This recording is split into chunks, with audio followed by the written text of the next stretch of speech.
ഈ വീഡിയോയിൽ ബ്രിക്സുമായിട്ട് ബന്ധപ്പെട്ട വാർത്തകളാണ് നോക്കുന്നത്. ഇത്തവണത്തെ ബ്രിക്സ് റിയോ ഡി ജനീറോയിൽ വെച്ചിട്ടാണ് നടന്നത്, ബ്രസീലിൽ. അതിൽ പ്രൈം മിനിസ്റ്റർ നരേന്ദ്രമോദി പങ്കെടുത്തിട്ടുണ്ട്. ചൈനയിൽ നിന്നും ഷീ ജിൻപിങ് പങ്കെടുത്തിട്ടില്ല ഇത്തവണ.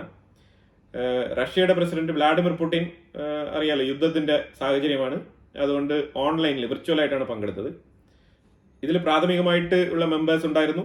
Brazil, Russia, India, China, south Africa, ഇവരൊക്കെയാണ് പ്രാഥമികമായിട്ടുള്ള മെമ്പേഴ്സ്. അത് കഴിഞ്ഞാൽ പിന്നെ UAE ഉൾപ്പെടെയുള്ള സൗദി അറേബ്യ, അതുപോലെ തന്നെ സെക്കൻഡറി ലൈനിലുള്ള ഇറാൻ, ഈജിപ്റ്റ്, ആ രാജ്യങ്ങളൊക്കെ ഉണ്ടായിരുന്നു. അതിലുപരിയായിട്ട് അഡീഷണൽ ആയിട്ട് ഒരു 40 രാജ്യങ്ങളും കൂടി പങ്കെടുത്തിട്ടുണ്ടായിരുന്നു. പിന്നെ ഈ ബ്രിക്സ് തുടങ്ങുന്നതിന് ഒരു 3 ദിവസത്തിന് മുമ്പ് തന്നെ നിർമ്മല സീതാരാമൻ ഉൾപ്പെടെയുള്ള ഒരു ടീം ബ്രസീലിൽ എത്തിയിട്ടുണ്ടായിരുന്നു. അവിടെ ഈ കൺസോളിഡേഷൻസ്, ബ്രിക്സ് മെമ്പേഴ്സ് ആയിട്ടുള്ള രാജ്യങ്ങൾ തമ്മിൽ ഓൺ കറൻസിയിൽ ട്രേഡ് നടത്താനുള്ള എഗ്രിമെന്റ്സ് ഒക്കെ പണ്ട് വെച്ചിട്ടുണ്ടായിരുന്നു. അപ്പോൾ അതുമായിട്ട് ബന്ധപ്പെട്ട അതിന്റെ ഡെവലപ്മെന്റ്സ്, എത്ര രാജ്യങ്ങൾ ഏതൊക്കെ രീതിയിൽ അതിൽ പുരോഗതി കാണിച്ചിട്ടുണ്ട്, അതിന്റെ സ്റ്റാറ്റിസ്റ്റിക്സും കാര്യങ്ങളൊക്കെ ഒന്ന് വിലയിരുത്താൻ വേണ്ടിയിട്ടാണ് പോയത്.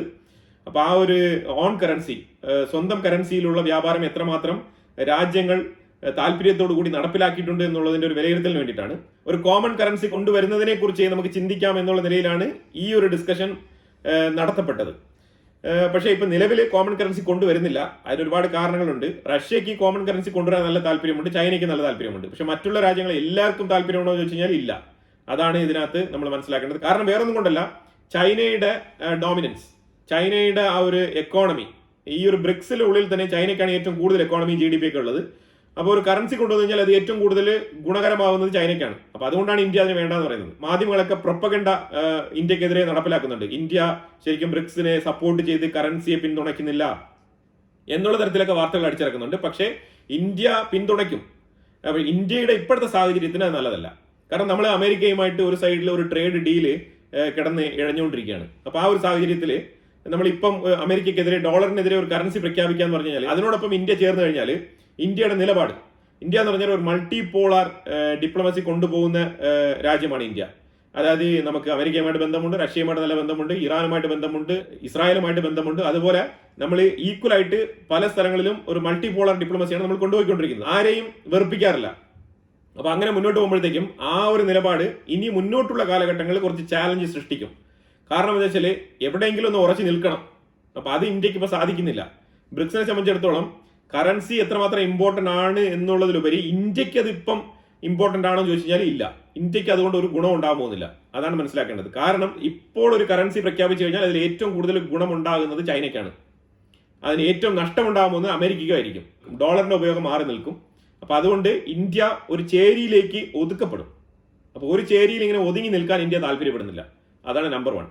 ഇന്ത്യയുടെ ഡിപ്ലോമസി വളരെ ക്ലിയർ ആണ്, വളരെ ക്ലിയർ കട്ടായിട്ടാണ്. അല്ലാതെ കുറച്ച് റഷ്യയെ അനുകൂലിച്ചുകൊണ്ട് നിൽക്കുന്ന, അതുപോലെ കുറച്ച് ലെഫ്റ്റ് ചിന്താഗതിയുള്ള അങ്ങനത്തെ കുറച്ച് മാധ്യമങ്ങൾ ഇന്ത്യക്കെതിരെ നറേറ്റീവ് സൃഷ്ടിക്കുന്നുണ്ട്.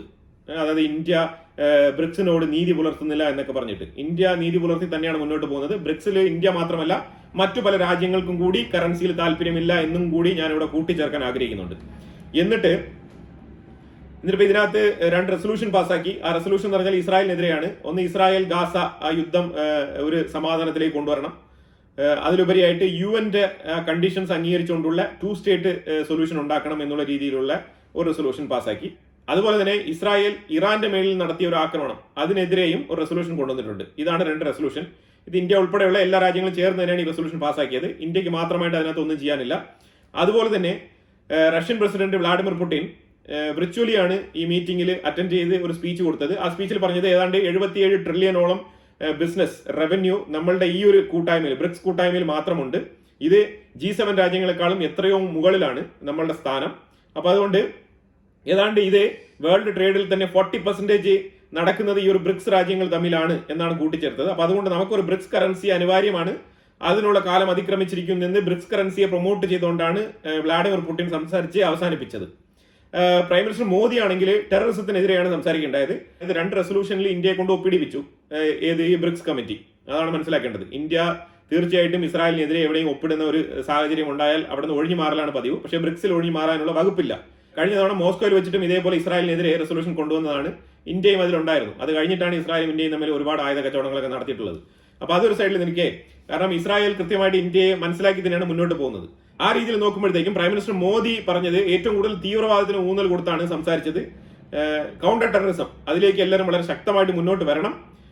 അതുപോലെ തന്നെ ഇറാനിട്ടും ഒരു തട്ട്, അതുപോലെ തന്നെ ചൈനയ്ക്കിട്ടും ഒരു തട്ട് കൊടുത്തിട്ടുണ്ട്. കാരണം തീവ്രവാദികളെയും ലെജിറ്റിമേറ്റ് രാജ്യങ്ങളെയും തിരിച്ചറിയാനുള്ള ബോധ്യം വേണം, അത് ആദ്യം പറഞ്ഞിട്ടുണ്ട്. അത് രണ്ട് വേറൊന്നുമല്ല, ഈ ലെജിറ്റിമേറ്റ് രാജ്യം എന്ന് പറയുന്നത് ഇസ്രായേൽ, തീവ്രവാദികൾ എന്ന് പറയുന്നത് ഹമാസ്.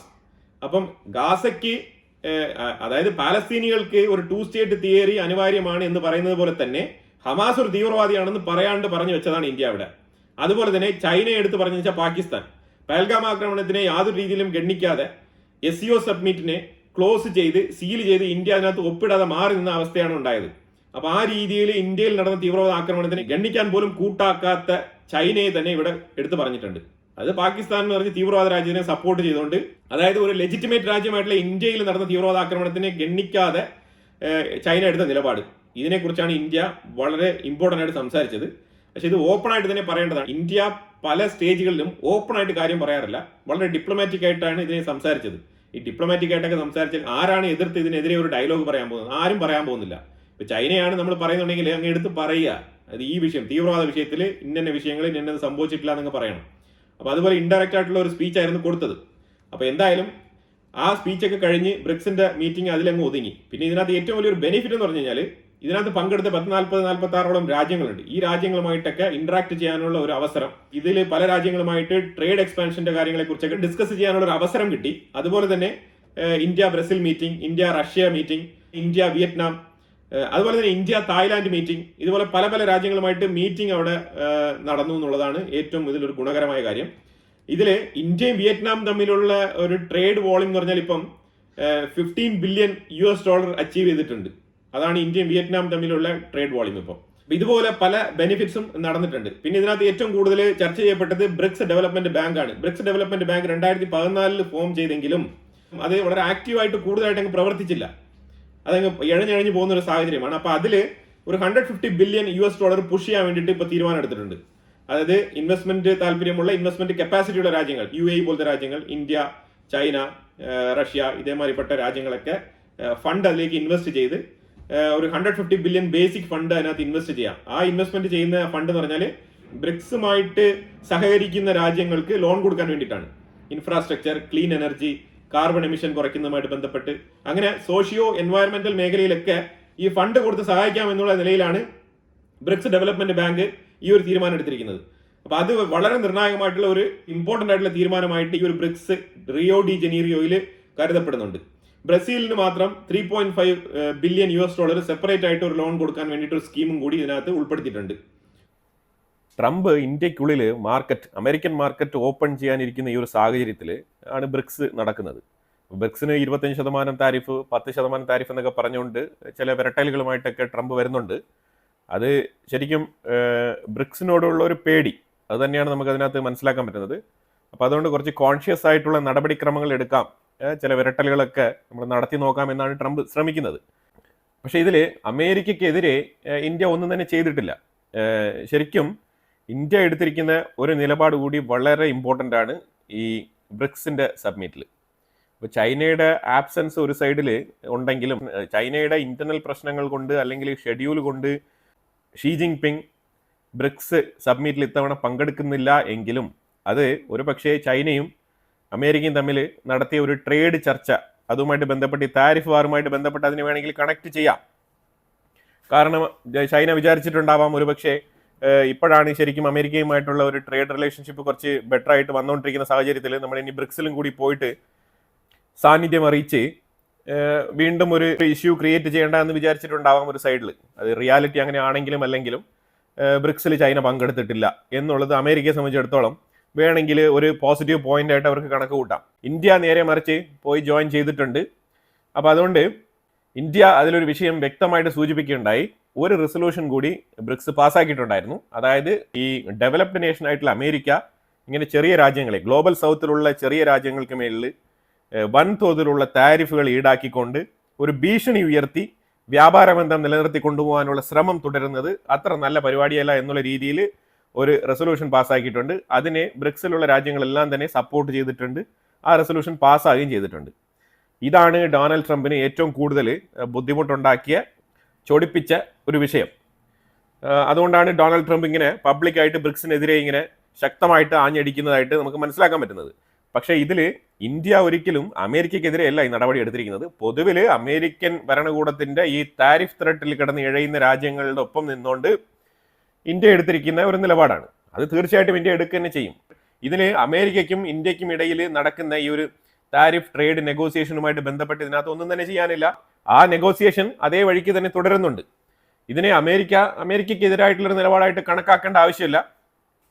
കാരണം ഇത് ബ്രിക്സ് എന്ന് പറയുന്നത് ഒരു എക്കോണമിക് ഫോറമാണ്. നമ്മൾ എക്കണോമിക്കലി ഒരു പുരോഗതി വരുത്താൻ വേണ്ടിയിട്ട് ഉള്ളൊരു ഫോറമാണ്. തികച്ചും ഒരു വെസ്റ്റിനെതിരെ എന്ന് അവർ കൺസിഡർ ചെയ്യുന്നതിന്റെ കാരണം ഇതിനകത്ത് ഗ്ലോബൽ സൗത്തിലുള്ള രാജ്യങ്ങളാണ് ഏറ്റവും കൂടുതലുള്ളത്.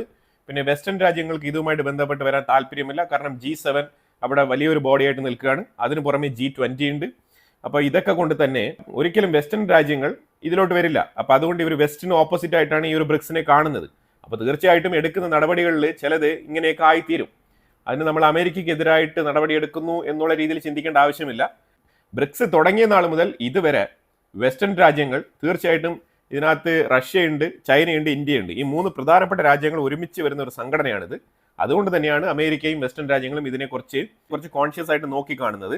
അതിലുപരിയായിട്ട് ഇതിനകത്ത് വേറെ ഒന്നും തന്നെ ഇല്ല. തീർച്ചയായിട്ടും ബ്രിക്സ് വളരും, അതിൽ യാതൊരു മാറ്റമില്ല. അത് ആർക്കും തന്നെ തടയാൻ പറ്റാത്ത കാര്യവും കൂടിയാണ്. അതും കൂടി നമ്മൾ ഇതിനകത്ത് കൂട്ടിച്ചേർക്കുന്നുണ്ട്. ഇതൊക്കെയാണ് ഇത്തവണത്തെ ബ്രിക്സ് 2025 റിയോ ഡി ജനീറിയോയിൽ നടന്ന മീറ്റിംഗിൽ ഉണ്ടായ സുപ്രധാന വിഷയങ്ങൾ.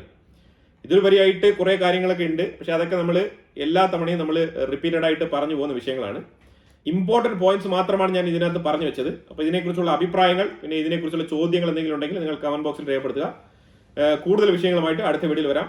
Thank you so much.